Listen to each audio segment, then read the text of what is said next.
Good evening and thank you for joining us for KREM 2 News 10 at 10, where we give you more news in less time. I'm Mark Hanrahan. Let's get started. It was a big night for Gonzaga basketball tonight, both the men's and women's team winning the WCC tournament. Our Brenna Green and Travis Green are live in Las Vegas tonight with a look at how those games went. Good evening, guys. Yeah, today was a joyful day for Zag Nation. It was the first time since 2018 that fans were in the building for both teams winning a WCC championship at the same tournament. We're going to start first with the men. And that game got close near the end, but then Andrew Nemhard and Rasheer Bolton, they just took over in this one. They had it on lock, ladies and gentlemen. Andrew Nemhard hit a layup, and that gave Gonzaga a 4-point lead. St. Mary's had just cut it to 2.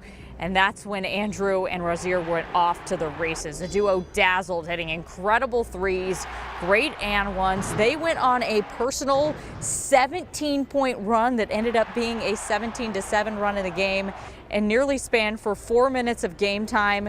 And they were the only two Zags that scored during that period. Nobody else was putting the ball in the bucket. Nemhard ended up with 10 points during that span. Bolton added 7. Overall, Andrew scored 19 points and Bolton had 18. Nemhard also the MVP of the tournament. Normally the high point totals come from Gonzaga's bigs, but tonight it was the senior guards' turn to shine.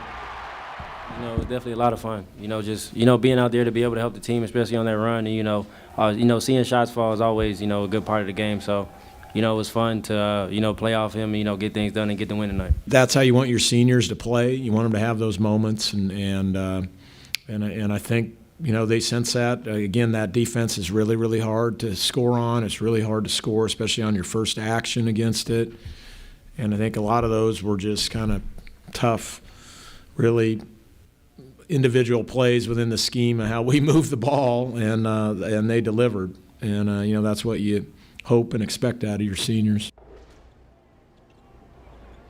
And you can't just talk about Bolton and Nemhard without mentioning Julian Strother. It was almost like watching a relay race between the backcourt, and it was Strother starting the race. He was the man leading the charge in the first half, scoring 13 points to help Zags lead by double digits at the break. He ended the game with 16 total, going a perfect 3 for 3 from beyond the arc. The cherry on top, the Vegas native did it all in front of his hometown crowd. It's always really nice to be able to come out here and play in front of my friends and family and back in my hometown. So be able to come out here, win a tournament championship, and cut down the nets in front of all of them, that's an experience that I remember for life and I always cherish. And switching gears from the men to the women, a bit of an unexpected win for Gonzaga today over BYU, a team they've really struggled against this season. The final in that one, 71-59. Yeah, the Gonzaga women were kind of on the bubble. Nobody knew for sure if they were going to make it or not, but they ended up pulling out the dub. They were in control of this game the vast majority of the time, and now they are NCAA tournament bound. The key stretch of this one happened in the fourth quarter as BYU had cut Gonzaga's lead to just 3 points. Kaylin Trong hits a 3 out of the gate to double up Gonzaga's lead. BYU was able to score the next possession, but Melody Kempton back-to-back shots, gets the jumper, then gets the layup. She was also named WCC tournament MVP today. That got Gonzaga's lead to 7, and then Kaylin Trong feeling it from 3. Ring it up. Zags were up 10 with 6:30 left, and BYU wouldn't threaten again. Women are dancing. Now having this win, knowing for sure we're in, and beating, what were they, a 14 seed before this? Ranked. 14 ranked, yeah. Something like 14 that, ranked team. That looks really good for us, and to know we're in and we'll definitely get a higher seed than we would have if we lost just feels amazing. Yeah, I totally agree. Coming in, I think we got together as a team and said, let's not put this, our fate isn't in somebody else's hands. Like, let's just take care of business. Let's control what we can control. And now we punched our ticket. Yeah, so we're dancing. Now we're dancing. So what's next? A stress-free selection Sunday for both of these teams. Just a reminder, the women's show, not on Monday like in years past. They moved that to Sunday, so we're going to have back-to-back selection shows. Right, and the men, well, they are guaranteed pretty much now to be the number 1 seed in the men's tournament. That you can watch that selection show on KREM at 3 o'clock on Sunday. The women, that one will kick off at 5 p.m. Yeah, it's not. We're not done here in Vegas, though. By the way, I am going to be at WSU's game against Cal in the Pac-12 tournament tomorrow at 6 o'clock. So be sure to tune in for that. For now, though, reporting in Vegas, he's Travis Green. I'm Brenna Green, KREM 2 Sports. All right, guys, thank you very much. Be safe down there. Let's talk weather now. We saw a pretty mild day once again, but temperatures are about to drop. In fact, they are already dropping compared to yesterday or last night. Meteorologist Jeremy Legou in the Outdoor Weather Center at this hour. Last night, Jeremy, it was 41 degrees. Tonight, it's 31. I feel like today is all about the 10s, and it's a similar story tomorrow as well. Let me walk through just why. Today, trending 10 degrees colder than where we were each hour yesterday. And that puts us at 31 degrees right now. And speaking of the 10s, you factor in the wind out of the east-northeast at 13 miles per hour. Feels like we're at 21. The 10s, remember?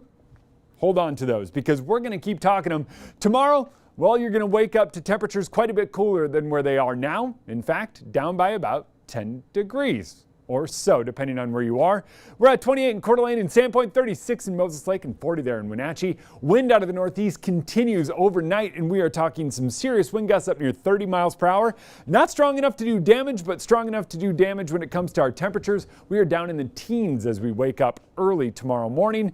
And you factor in that wind chill, and it feels even colder, single digits for many of us. All right, Jeremy, thank you very much.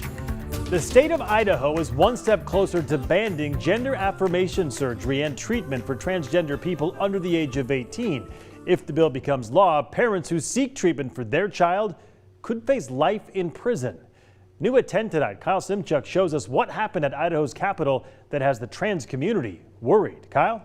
Well, Bill 675 passed on the House floor this afternoon by a vote of 55 to 13. It now heads to the Idaho State Senate. Now, supporters of the bill say it's designed to protect children from making decisions they may later regret. Others believe it'll put transgender kids at risk. Work going on inside Idaho's Capitol is personal for Preston Thompson.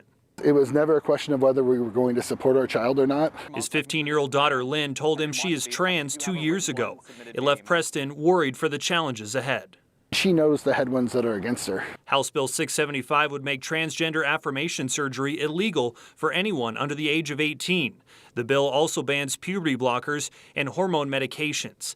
Healthcare providers would face felony charges, as would parents, even if they took their child to a state where treatment is legal.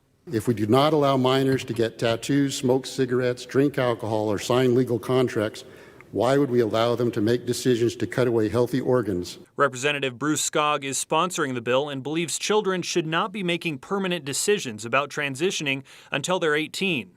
Others disagree. This bill passing will most certainly take away happiness, and it will instead replace it with depression and with sorrow and with the needless death of more trans individuals. One supporter of the bill had gender affirmation surgery. He now says it was a mistake. Every time I looked in the mirror, I saw a man staring back at me. I tried hard to resolve the conflict, but I couldn't. The bottom line is that the therapist and the medical community was wrong in my case. Preston's daughter was unable to testify in person, but she did email lawmakers. I got lucky to have access to trans care and have a supportive family and friends. I do not believe I would be alive without it. Lynn's family says she isn't ready for surgery and they don't know when that time will come. But Lynn says access to hormones and treatment are a necessity.